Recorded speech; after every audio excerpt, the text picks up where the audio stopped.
नाथ, मैं चाहता हूँ कि आप अपने मुख से हमको आज्ञा दे दीजिए। मैं आपके आज्ञा का पालन करना चाहता हूँ। आप जिस प्रकार से आज्ञा दोगे मैं वही कर दूंगा। राम जी आश्चर्य में पड़ गए। अब मैं क्या कहूं? राम जी ने कहा भैया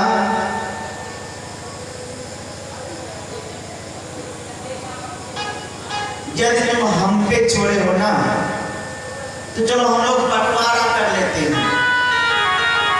भरत जी सुन करके रोने लगे। भैया बंटवारा और घर में बंटवारा? भगवान ने कहा भैया कोई धन की संपत्ति की बंटवारे की बात मैं नहीं करता हूं, मैं घर के विपत्ति की बंटवारे की बात कर रहा हूं। मैंने कुछ समझा नहीं भैया। बोले देखो पिताजी अपने प्राण को किस लिए त्याग दिए? वचन के लिए, वचन की रक्षा करने के लिए। इस शरीर को त्यागना उचित समझा, परंतु वचन को मिथ्या होना नहीं। हमारी इच्छा तो यही है कि तुम जाओ अयोध्या में कुशल पूर्वक राज करो। भरत जी महाराज मन में बहुत मचल रहे हैं। अरे भैया आपने ये क्या कह दिया? बोले मैं ये कह रहा हूं कि तुम 14 वर्ष जाकर के राज करो, मैं 14 वर्ष के बाद स्वयं आकर के अपना राज तुमसे वापस ले लूंगा।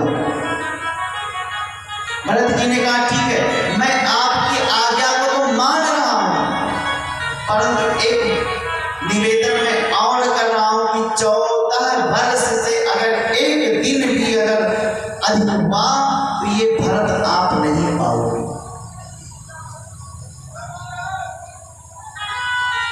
आप भरत को जीवित नहीं पाओगे ना।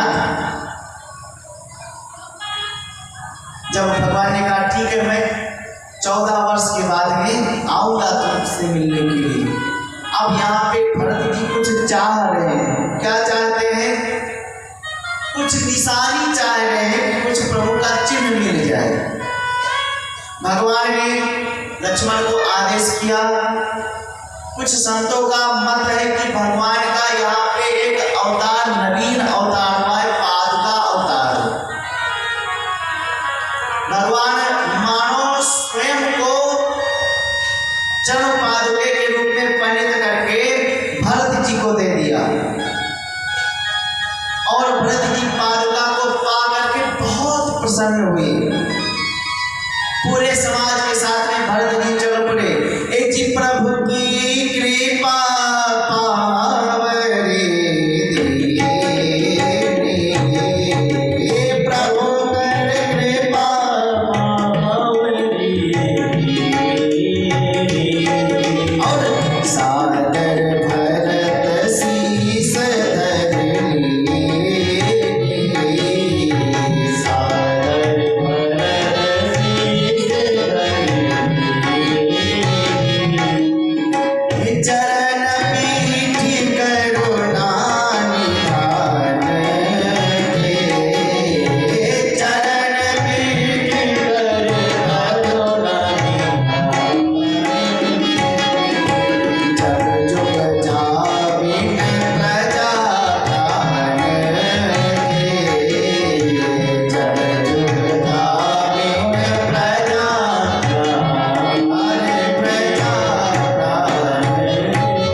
राम रहे थे।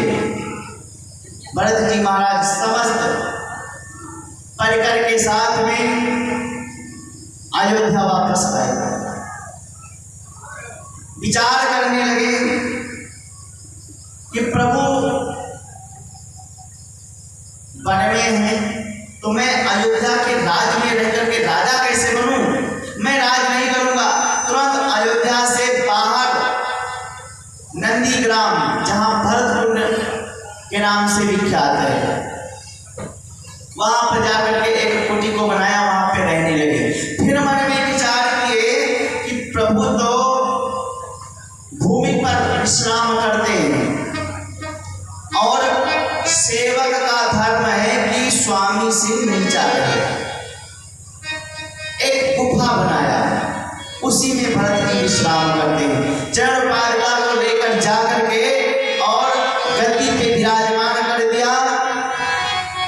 अयोध्या का रख रखाव शत्रुघ्न के द्वारा सौंप दिया कि तुम देखो, माताओं की सेवा करो। जनक जी महाराज 5 दिन रह करके अयोध्या के कारोबार की पूरी विधि बताई और विदा मांग करके गए। भरत जी महाराज इधर कोई भी कार्य करना होता है तो चरण पादुका से आदेश लेकर के करते हैं। यहीं पर गोस्वामी तुलसीदास जी महाराज अपने इस अयोध्या कांड को विश्राम करते हुए कहते हैं, सिया राम प्रेम प्रयोस पूरन होत जनम भरत को, मुनि मन आगम जम नियम तब सब के सब व्रत आचरण को, दुखदायक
यदि इनका जन्म नहीं हुआ होता तो जो मुनियों के मन को सुगम करने वाले हैं उनको जान कौन पाता, उनके आचरण करने को कौन सिखाता। और सब तो बात की बात है, इस कलिकाल में इस हठ तुलसी को हठात पूर्वक राम के सम्मुख कौन ला करके खड़ा करता। कलिकाल तुलसी से सठिन हटी, राम सन्मुख करत को। भरत जी के चरित्र से हमको यही दर्शाता है कि कैसे भाइयों से प्रेम करना चाहिए। यहाँ पे सूत्र है, तुलसीदास जी महाराज इसकी फलश्रुति बताते हैं कि इस चरित्र को श्रवण करने से फल क्या मिलता है। बोले भारत चरित करने नेम यानी नियम से, तुलसी जय सादर सुननी। जो इसको सुनेगा क्या होगा? दो काम बहुत सुंदर सुंदर होंगे। क्या? बोले श्री राम पद प्रेम, सीता राम जी के चरणों में प्रेम होगा। और होगा ही नहीं, अवश्य होगा। ये नहीं कि हो जाएगा तो कोई बात है, तो ठीक है हो गया, लेकिन ये क्यों अवश्य होना है? अवश्य हो ही भव रति विरति। श्री राम जी के चरणों में प्रेम होगा और संसार से विरक्ति मिलेगी। फलश्रुति को बताया और यहीं पे अयोध्या कांड को विश्राम करते हुए इधर तृतीय सोपान में अरण्य कांड में तुलसीदास जी महाराज कहते हैं कि एक बहुत अद्भुत घटना घटी। क्या घटी? प्रभु श्री राम चित्रकूट में विद्यमान हैं। सभी देवता कोल भील विराट के रूप में भेष बना बना करके आते हैं, प्रणाम करते हैं, कुछ सेवा करते हैं, जय जयकार करते चले जाते हैं। और वहीं एक महामूर्ख था जयंत का, इंद्र का पुत्र जयंत।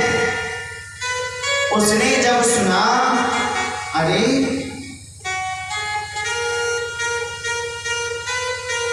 ये भगवान है, आखिर जयंत को मोह क्यों हुआ? एक समय की बात है, मेरे राम प्रभु मैया को अपने अंक में लेकर के उनका श्रृंगार करने लगे। खूब पुष्प को एकत्रित किए, उसका माला बना करके, फूल का गजरा बना करके बालों में लगा दिया, फूलों का कंगन बना करके हाथों में पहना दिया, फूलों का बाजूबंद बना करके पहना दिया, कमर की करधन फूलों की बना करके पहना दिया। खूब सुंदर सुहावन हो रहा है। ये दृश्य देख करके जयंत आश्चर्यचकित हो गया। अरे ये भगवान है, अरे ये भगवान, ये तो स्त्रैण पुरुष लग रहे हैं, लंपट पुरुष लग रहे हैं। यदि ये भगवान है तो भगवान है तो मैं इनकी परीक्षा लूंगा। यदि ये भगवान होंगे तो कोई फर्क नहीं पड़ेगा, और यदि ये मनुष्य होंगे तो रोने लगेंगे। बाबा कहते हैं कि ये मूर्ख प्रभु की परीक्षा लेने के लिए चला गया। आया जैन और क्या बन गया? कौवा बन गया। और चित्रकूट के ऊपर घूमने लगा। माता सीता जी ने देखा, अरे ये इंद्र का बेटवा जयंतवा है का, कौवा बन के घूम रहा है। अच्छा चलो ठीक है, कोई बात नहीं। और जैसे थोड़ा सा उसने समय पाया कि सीता चरण चोंच भर के भाग, सीता मैया के चरणों में चोंच मार करके भगा। और जैसे वो भगा, रक्त प्रवाह होने लगा मां के चरणों से। और इस रक्त को जब प्रभु जी ने देखा, तुरंत सी एक कुशा में बैठे हुए थे, दो कुशा निकाले, एक कुशा को बना करके धनुष का आकार बना करके दूसरे कुशा से ब्रह्मास्त्र पढ़ करके ब्रह्मास्त्र चला दिया। जयंत भगा और ब्रह्मास्त्र उसके पीछे पीछे जा रहा है। दौड़ता हुआ गया, पिताजी पिताजी मेरी रक्षा कीजिए। किससे? पूरा वृतांत बताया। राम जी का हमने अपमान कर दिया, और जैसे सुना कि राम का इन्होंने अपना अपमान किया, अरे भाग भाग भाग, तुरंत भाग, भगा दिया। आप कहाँ जाए? दौड़ करके ब्रह्मा जी के पास गए, विधाता ब्रह्मा जी मेरी रक्षा करो। इससे राम जी के अस्त्र से ब्रह्मा जी ने भगाया। भाग यहाँ से, जल्दी से, तुरंत भाग यहाँ से। भोलेनाथ जी के पास में गया, भोलेनाथ रक्षा करो। किससे? राम जी के ब्रह्मास्त्र से। बोले भाग मूर्ख, न तो अभी हम ही त्रिशूल चला देंगे, भाग यहाँ से। ब्रह्म धाम शिवपुर सब लोग सब तरफ घूमता फिरा, और कोई किसी ने जयंत को बैठने के लिए नहीं कहा। क्यों? बोले सकय न रात राम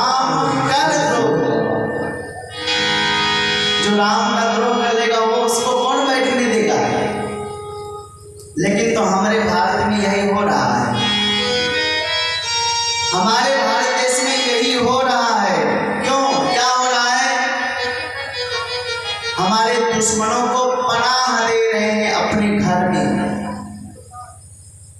यही हमारे भारत देश में होता है।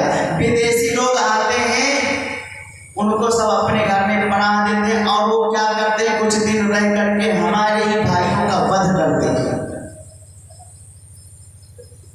परंतु ऐसा वहां ब्रह्मा जी और भोलेनाथ ने नहीं किया, जयंत को नहीं रोका। अरे जो हमारे भारत का दुश्मन है वो हम लोगों का दुश्मन है। अरे ये बात छोड़ दीजिए, भारत की बात भारत की है, अपने परिवार में देख लीजिए, जो पिता का दुश्मन होता है वो हमारा दुश्मन है। ये नहीं कि पिता का दुश्मन वो है वो मेरा मित्र हो जाए, नहीं। तो जो भारत का दुश्मन है वो हमारा दुश्मन है। अरे उसको पनाह नहीं, उसको जहां पाओ तहीं पे समाप्त कर दो। हमारे भारत देश को सोने की चिड़िया कहते हैं, परंतु विदेशी लोग आकर के बहुत आक्रमण किए, सब लूट लेकर के गए, फिर भी अभी भी सोने की चिड़िया ही है। बहुत पंख काटे तो क्या हुआ, पंख कटने से कुछ नहीं हुआ। हमारे भारत देश की सोने की चिड़िया अभी भी उड़ती है। ये आजादी हमको ऐसे नहीं मिली है। जैसे एक गाना है कि दे दी हमें आजादी बिना खड़ग बिना ढाल। ये सरासर गलत है, ये सॉन्ग ही गलत है। क्यों गलत है?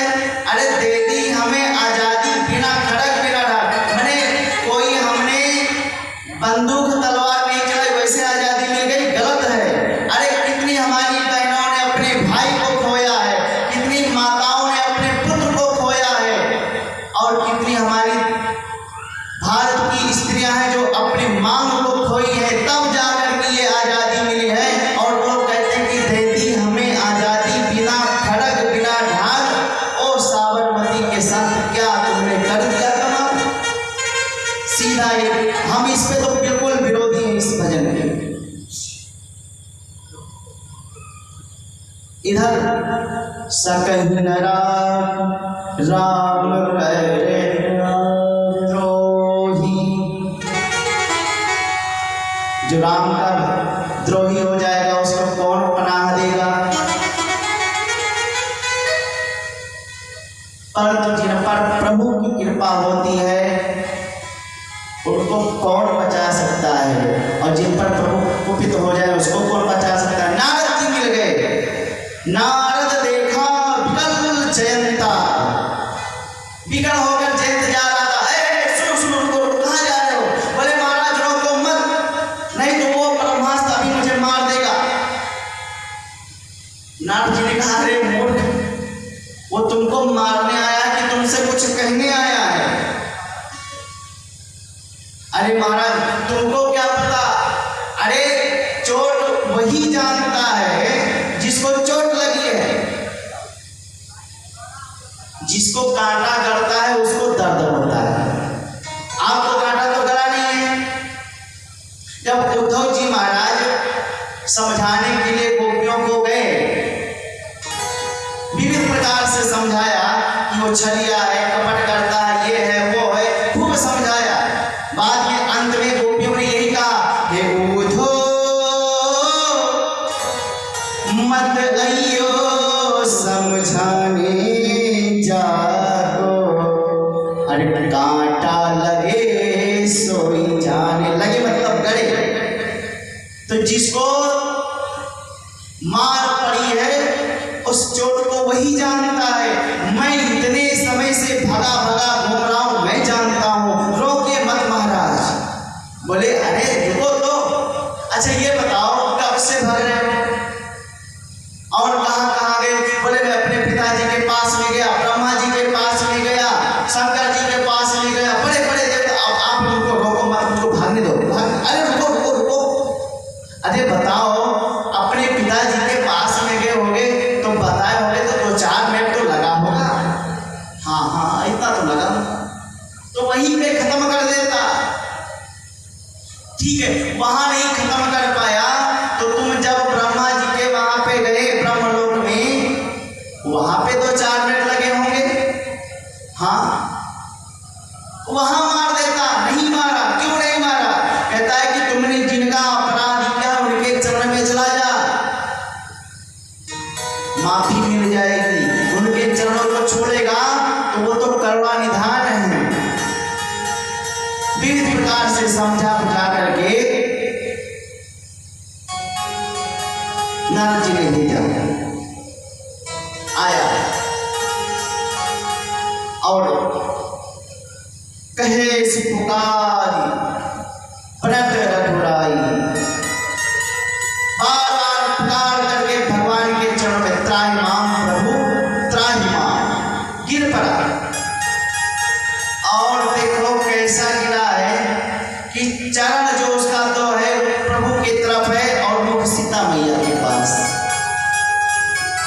इसको छोड़ दीजिए। अच्छा, छोड़ दिया, जाओ, तुम कहते हो तो हमने छोड़ दिया, उठाया जाए। अच्छा छोड़, ये बताओ तुमने चरण में मारा क्यों? हाथ जोड़ के बोला, प्रभु मैं आपका प्रभाव देखना चाहता था, नाथ प्रभाव। अच्छा दिखा? बोले प्रभु बस जितना नहीं चाहते थे उससे भी अधिक देख लिया प्रभाव, तो अब क्यों आया है? बोले प्रभु अब आपका स्वभाव देखने आया हूं, कि आपका प्रभाव तो हमने देख लिया, अब आपका स्वभाव देखने के लिए आया हूं। आपका स्वभाव कैसा है? इतने सुंदर स्वभाव कहाँ पाया, इतना सुंदर स्वभाव कहाँ पाया, राघव जी तुम्हें ऐसा किसने बनाया, राघव जी तुम्हें ऐसा किसने बनाया, ऐसा सुंदर स्वभाव कहाँ पाया,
आपका हम स्वभाव देखने आए हैं, आपका स्वभाव कितना है, क्योंकि आपकी तारीफ सुना हूं मैं, बहुत तारीफ सुन रख करके आया कि बहुत दिन से तारीफ सुनकर तुम्हारी शरण आ गया श्याम सुंदर तुम्हारी,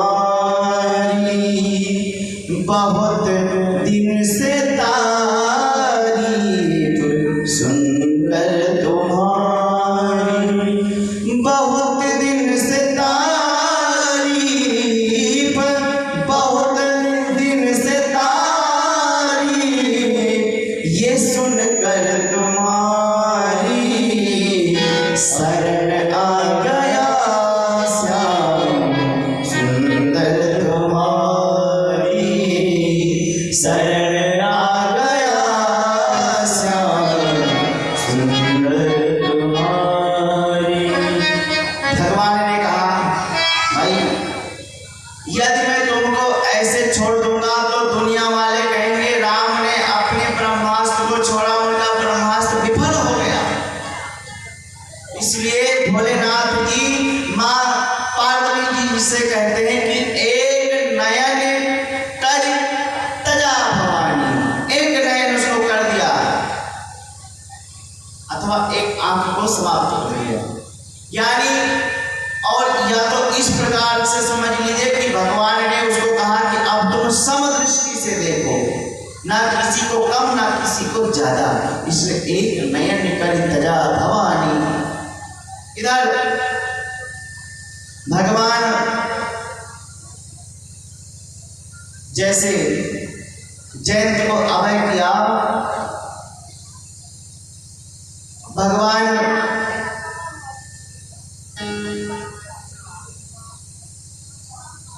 अत्रि जी महाराज के आश्रम में पधारे। अत्रि जी महाराज ने बहुत भारी स्वागत किया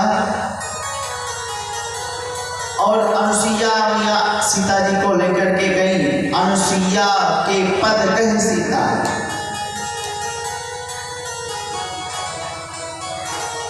बहुत सुंदर वस्त्र दिया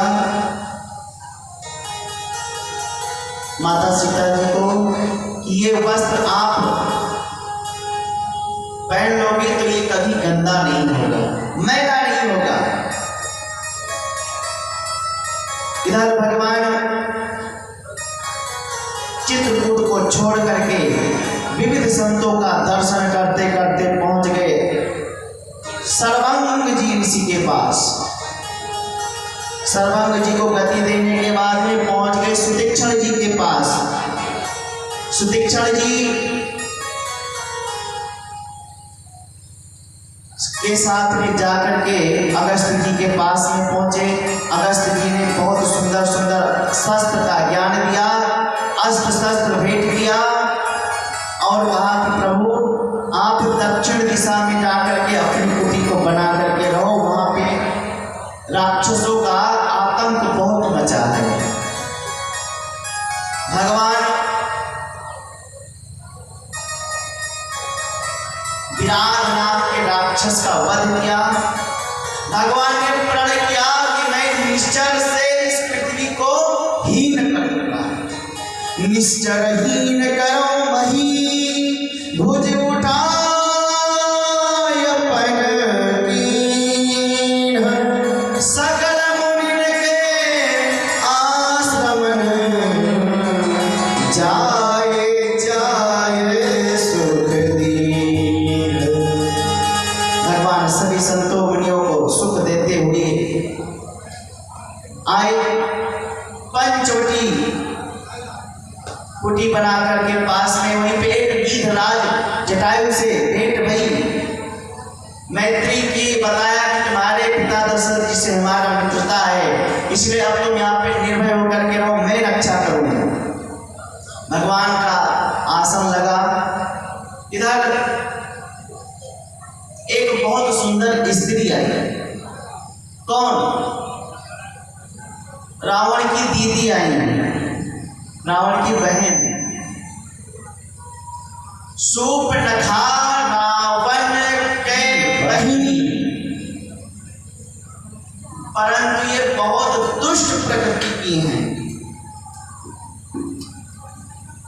देखा, अरे ये तो बहुत सुंदर राजकुमार थे, रुचिर रूप धर प्रभु पर गए, बहुत सुंदर रूप बनाया और प्रभु जी के पास में गए। और प्रभु जी के पास में पहुंचते ही कैसे प्रारंभ हो गए, क्या कि तुम सम पुरुष नमो सम नारी, तुम सम पुरुष नमो सम नारी, यह संयोग तेरा चार चारी, यह संयोग तेरा चार चारी, मन अनुरूप पुरुष जग माही, मन अनुरूप पुरुष जग माही, देखो खोज लोक तेहु नाही, देखो खोज लोक तेहु नाही, ताते अब लग रहव कुमारी, ताते अब लग रहव कुमारी, मन माना कछ तुम्हें निहारी, मन माना कछ तुम्हें निहारी, मन माना कछ तुम्हें निहारी, मन माना कछ तुम्हें निहारी।